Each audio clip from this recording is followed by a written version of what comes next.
Halo anak-anak yang terkasih dalam Kristus. Selamat pagi dan berkat dalam. Apa kabar anak-anak?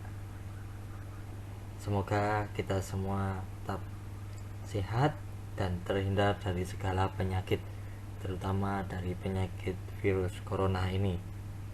Nah anak-anakku, tetaplah jaga kesehatan dan hindari dari kerumunan yang ramai.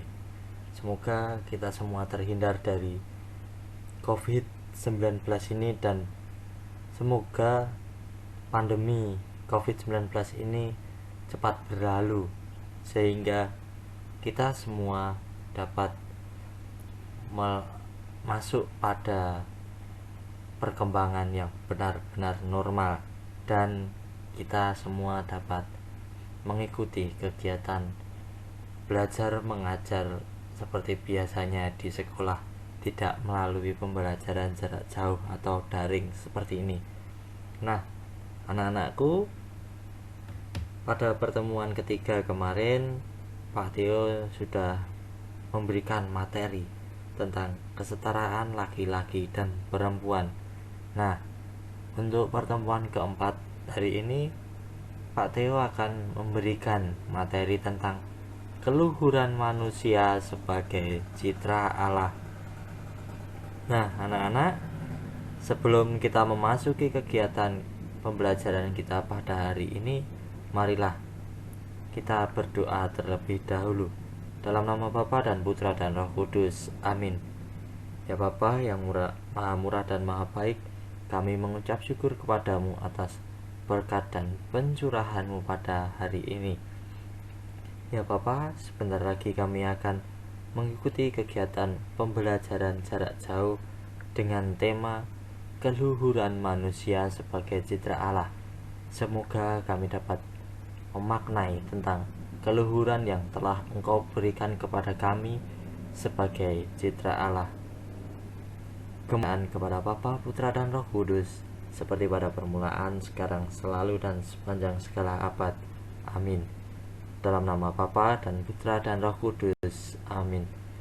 Nah anak-anakku, sebelum kita memulai pembelajaran pada hari ini, silahkan anak-anak mengisi presensi yang telah Pak Theo share di Classroom. Silahkan klik link yang telah Pak Theo share, kemudian silahkan isi presensi untuk kegiatan pembelajaran pendidikan agama dan budi pekerti pada hari ini.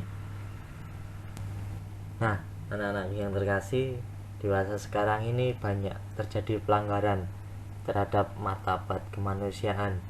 Di berbagai tempat terjadi kekerasan yang diakibatkan dari sikap fanatik dan diskriminatif ras, suku, budaya, agama, dan kelompok-kelompok sosial. Sikap ini dapat menjalar pada siapa saja, tidak terkecuali orang muda.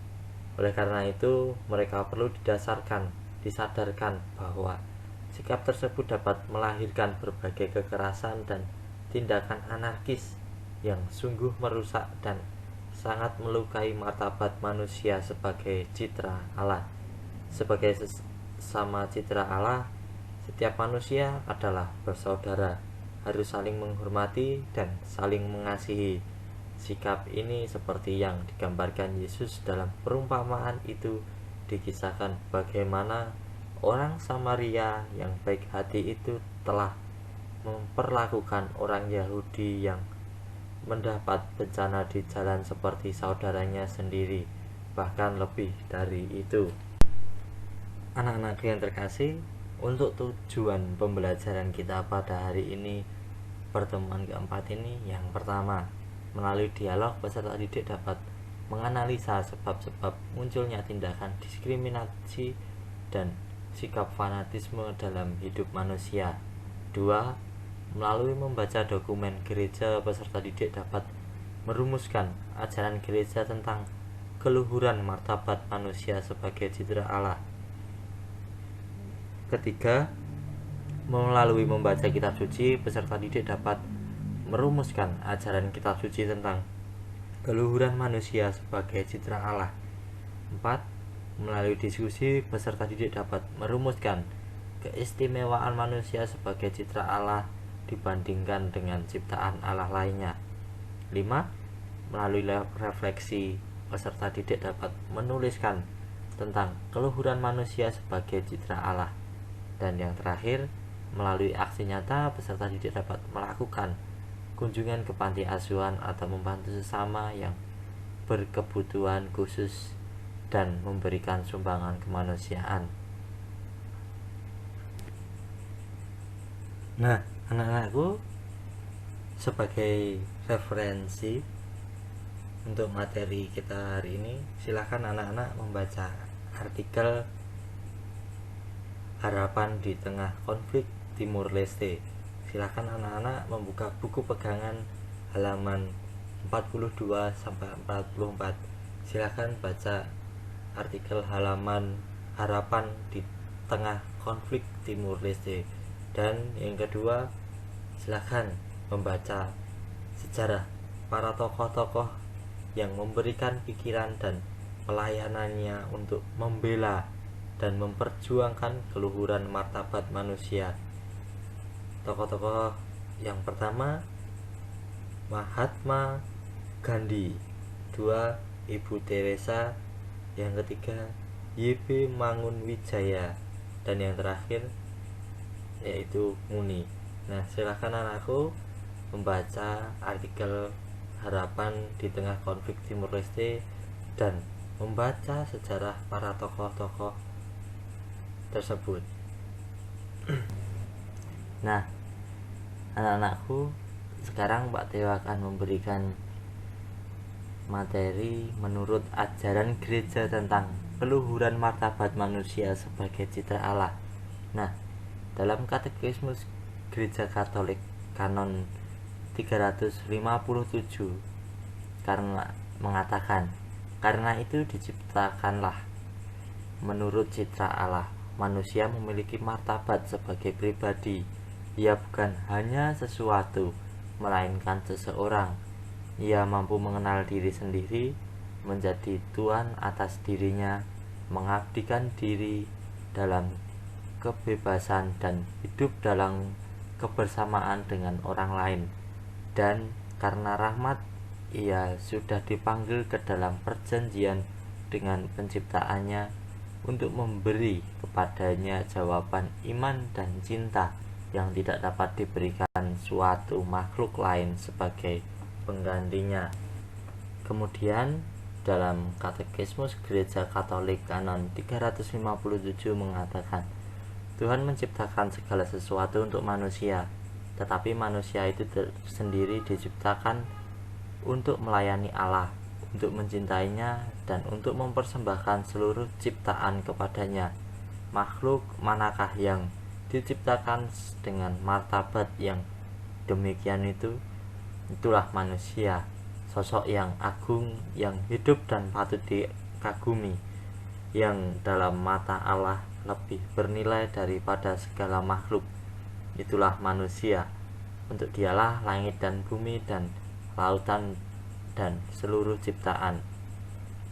Allah sebegitu prihatin dengan keselamatannya, sehingga ia tidak menyayangi putranya yang tunggal untuk dia. Allah malahan tidak ragu-ragu melakukan segala sesuatu supaya menaikkan manusia kepada dirinya dan memperkenankan ia duduk di sebelah kanannya. Dalam Katekismus Gereja Katolik Kanon 360 mengatakan, umat manusia merupakan satu kesatuan karena asal yang sama, karena Allah menjadikan dari satu orang saja semua bangsa dan umat manusia. Pandangan yang menakjubkan yang memperlihatkan kepada kita umat manusia dalam kesatuan, asal yang sama dalam Allah, dalam kesatuan kodrat. Bagi semua disusun sama dari badan jasmani dan jiwa rohani yang tidak dapat mati dalam kesatuan tujuan yang langsung dan tugasnya di dunia, dalam kesatuan pemukiman di bumi. Dan menurut hukum kodrat, semua manusia berhak menggunakan hasil-hasilnya, supaya dengan demikian bertahan dalam kehidupan dan berkembang dalam kesatuan tujuan dikodrati Allah sendiri, dan semua orang berkewajiban untuk mengusahakannya dalam kesatuan daya upaya untuk mencapai tujuan ini dalam kesatuan tebusan yang telah dilaksanakan Kristus untuk semua orang. Katekismus Gereja Katolik Kanon 361 mengatakan, hukum solidaritas dan cinta ini menegaskan bagi kita bahwa kendati keanekaragaman pribadi, kebudayaan, dan bangsa, semua manusia adalah benar-benar saudara dan saudari. Nah, untuk Katekismus Gereja Katolik Kanon 362 mengatakan, pribadi manusia yang diciptakan menurut citra Allah adalah wujud jasmani sekaligus rohani. Teks kitab suci mengungkapkan itu dalam bahasa kiasan apabila ia mengatakan Allah membentuk manusia dari debu dan tanah dan menghembuskan nafas hidup ke dalam hidupnya. Demikianlah manusia itu menjadi makhluk yang hidup. Nah, anak-anakku, menurut ajaran kitab suci tentang keluhuran martabat manusia sebagai citra Allah. Nah, silakan anak-anak membuka kitab suci Kejadian 1 ayat 26 sampai 28. Mari kita baca bersama. Berfirmanlah Allah, baiklah kita menjadikan manusia menurut gambar dan rupa kita, supaya mereka berkuasa atas ikan-ikan di laut dan burung-burung di udara, dan atas ternak, dan atas seluruh bumi, dan atas segala binatang melata yang merayap di bumi. Maka Allah menciptakan manusia itu menurut gambarnya. Menurut gambar Allah diciptakannya dia. Laki-laki dan perempuan diciptakannya mereka. Allah memberkati mereka. Lalu Allah berfirman kepada mereka, beranak cuculah dan bertambah banyak. Penuhilah bumi dan taklukkanlah itu. Berkuasalah atas ikan-ikan di laut dan burung-burung di udara, dan atas segala binatang yang merayap di bumi. Selain di kitab Kejadian, anak-anak juga bisa membaca atau membuka kitab suci Galatia 3 ayat 28 yang mengatakan, dalam hal ini tidak ada orang Yahudi atau orang Yunani, tidak ada hamba atau orang merdeka, tidak ada laki-laki atau perempuan, karena kamu semua adalah satu di dalam Kristus Yesus. Nah, anak-anak juga bisa membaca dan merenungkan kisah orang Samaria yang murah hati, Lukas 10 ayat 25 sampai 37. Mari kita baca bersama. Pada suatu kali berdirilah seorang ahli Taurat untuk mencoba Yesus. Katanya, Guru, apa yang harus kuperbuat untuk memperoleh hidup yang kekal? Jawab Yesus kepadanya, apa yang tertulis dalam hukum Taurat? Apa yang kau baca di sana? Jawab orang itu, kasihilah Tuhan Allahmu dengan segenap hatimu, dan dengan segenap jiwamu, dan dengan segenap kekuatanmu, dan dengan segenap akal budimu, dan kasihilah sesamamu manusia seperti dirimu sendiri. Kata Yesus kepadanya, jawabmu itu benar, berbuatlah demikian, maka engkau akan hidup. Tetapi untuk membenarkan dirinya, orang itu berkata kepada Yesus, dan siapakah sesamaku manusia? Jawab Yesus, adakah seorang yang turun dari Yerusalem ke Yeriko?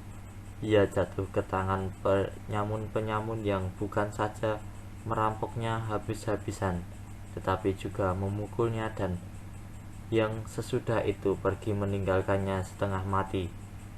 Kebetulan ada seorang imam turun melalui jalan itu. Ia melihat orang itu, tetapi ia melewatinya dari seberang jalan. Demikian juga seorang Lewi datang ke tempat itu. Ketika ia melihat orang itu, ia melewatinya dari seberang jalan. Lalu datang seorang Samaria yang sedang dalam perjalanan ke tempat itu, dan ketika ia melihat orang itu, tergeraklah hatinya oleh belas kasihan. Ia pergi kepadanya lalu membalut luka-lukanya. Sesudah ia menyiraminya dengan minyak dan anggur, kemudian ia menaikkan orang itu ke atas keledai tunggangannya sendiri lalu membawanya ke tempat penginapan dan merawatnya. Keesokan harinya ia menyerahkan 2 dinar kepada pemilik penginapan itu. Katanya, "Rawatlah dia, dan jika kau belanjakan lebih dari ini, aku akan menggantinya waktu aku kembali." Siapakah di antara ketiga orang itu menurut pendapatmu adalah sesama manusia dari orang yang jatuh ke tangan penyamun itu? Jawab orang itu, "Orang yang telah menunjukkan belas kasihan kepadanya." Kata Yesus kepadanya, "Pergilah dan perbuatlah demikian." Nah, anak-anakku, kaca citra mungkin lebih tepat kita artikan sebagai gambaran yang menggambarkan kalau kita mirip dengan ibu kita. Itu tidak berarti kita sama dengan ibu kita, tetapi dengan mirip ini mau menggambarkan sesuatu bahwa pada diri kita, entah itu fisiknya, karakternya, sifat-sifatnya, ada kesamaan dengan ibu. Dan kesamaan ini bukan dalam arti yang sebenarnya, tetapi merupakan gambaran dari ibu. Hasil karya, entah itu seni atau yang lainnya, dapat menggambarkan di penciptanya. Demikian pula makhluk yang disebut manusia itu dapat dikatakan sebagai gambaran atau citra si penciptanya, yaitu Allah sendiri. Manusia diberi kuasa untuk menguasai alam ciptaan lain. Menguasai alam berarti menata, melestarikan, mengembangkan, dan menggunakannya secara bertanggung jawab. Nah, karena itu manusia diciptakan sebagai citra Allah. Manusia memiliki martabat sebagai pribadi. Ia bukan hanya sesuatu, melainkan seseorang. Ia mengenal diri sendiri, menjadi tuan atas diri sendiri, mengabdikan diri dalam kebebasan, dan hidup dalam kebersamaan dengan orang lain, dan dipanggil membangun relasi dengan Allah, penciptanya. Persaudaraan sejati adalah persaudaraan yang dihayati atas dasar persamaan kodrat sebagai sesama ciptaan Tuhan dan persamaan kodrat sebagai citra Allah. Persaudaraan sejati tidak membedakan orang berdasarkan agama, suku, budaya, ras, ataupun golongan. Karena itu semua manusia adalah sama-sama umat Tuhan dan sama-sama dikasihi Tuhan. Maka setiap orang yang membenci sesamanya, ia juga membenci Tuhan.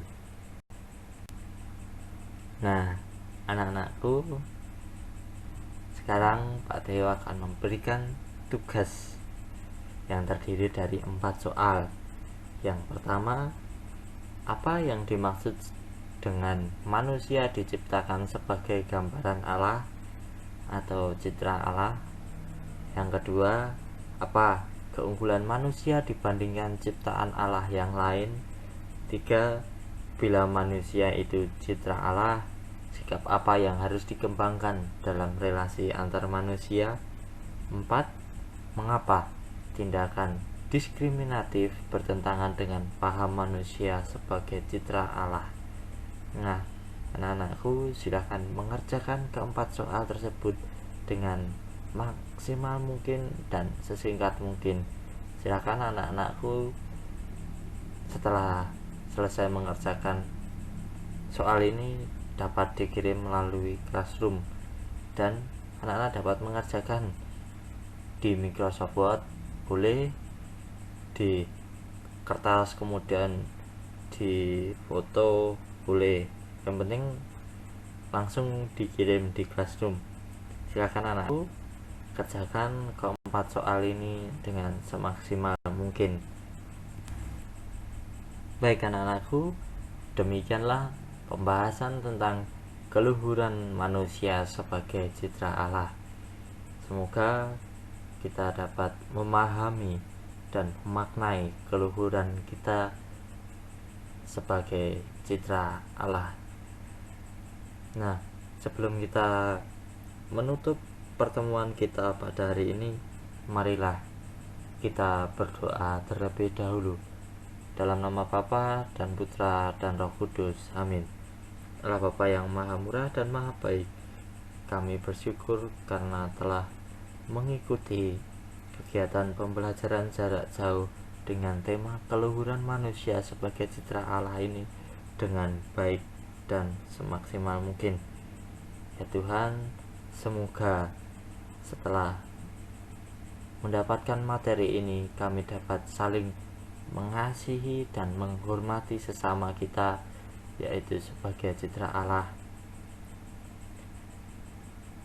Ya Tuhan, kami juga tak lupa berdoa kepadamu, semoga pandemi COVID-19 ini cepat berlalu, sehingga kita dapat mengikuti kegiatan belajar mengajar di sekolah seperti biasa, tidak mengikuti kegiatan pembelajaran jarak jauh seperti ini. Ya Tuhan, kami tak lupa berdoa dan mengucap syukur kepadamu, kiranya Engkau selalu mendengarkan dan mengabulkan setiap doa dan permohonan kita. Kemuliaan kepada Bapa, Putra dan Roh Kudus, seperti pada permulaan, sekarang, dan selalu panjang segala abad. Amin. Terpujilah nama Yesus, Bunda Maria dan Santo Yosef untuk selama-lamanya. Dalam nama Bapa dan Putra dan Roh Kudus. Amin. Terima kasih anak-anakku. Tetap semangat dalam belajar di rumah dan patuhi anjuran dari pemerintah. Jangan berkumpul-kumpul dan hindarilah dari keramaian. Tetap pakai masker, selalu rajin cuci tangan, dan yang penting jangan lupa berdoa dan mengucap syukur kepada Tuhan. Tetap semangat, jaga kesehatan, Tuhan memberkati.